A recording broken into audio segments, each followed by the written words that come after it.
বিদ্যুৎ ও জ্বালানি খাতে সংকট সামাল দেয়া হবে নতুন সরকারের জন্য সবচেয়ে বড় চ্যালেঞ্জ। এক সেমিনারে এ কথা বলেন বক্তারা, জানান বিগত সরকারের অনিয়ম, দুর্নীতি আর অপ্রয়োজনীয় বিনিয়োগের বোঝা এখন ভোক্তার ঘাড়ে।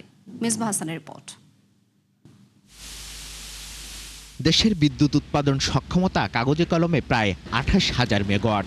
এর মধ্যে বড় একটি অংশ আসে গ্যাস ভিত্তিক বিদ্যুৎ কেন্দ্র থেকে, যা মোট উৎপাদনের প্রায় ৩৯%। কয়লা ভিত্তিক বিদ্যুৎ উৎপাদন মাত্র ২২%। বিশেষজ্ঞরা মনে করেন অপ্রয়োজনীয় বিনিয়োগ, দুর্নীতি, উচ্চ মূল্যের তেল ভিত্তিক বিদ্যুৎ কেন্দ্র এবং দুর্বল পরিকল্পনায় এই সংকটকে জিইয়ে রেখেছে।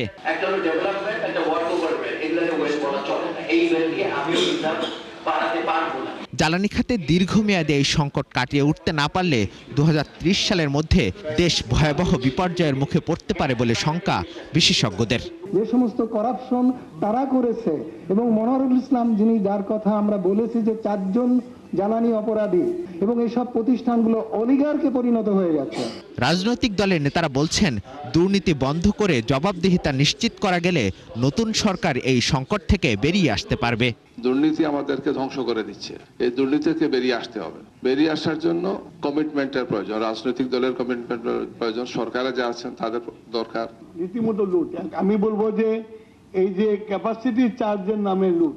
এই অবস্থা থেকে বের হতে নীতিগত বাধা দূর করে স্বল্প, মধ্য ও দীর্ঘমেয়াদী পরিকল্পনা গ্রহণের তাগিদ দেন বিইআরসির চেয়ারম্যান। তাপবিদ্যুতের ভবিষ্যৎ বিনিয়োগ, যেটা দেখবেন এডিশনাল বিনিয়োগ অলরেডি হয়ে গেছে, ভবিষ্যৎ বিনিয়োগ লাগবে, কিন্তু কখন লাগবে এটা অত্যন্ত বিচার বিবেচনা করে ঠিক করতে হবে।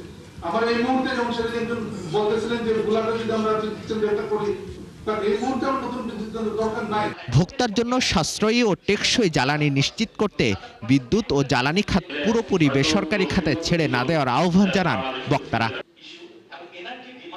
মিসবাহ হাসান, ৭১, ঢাকা।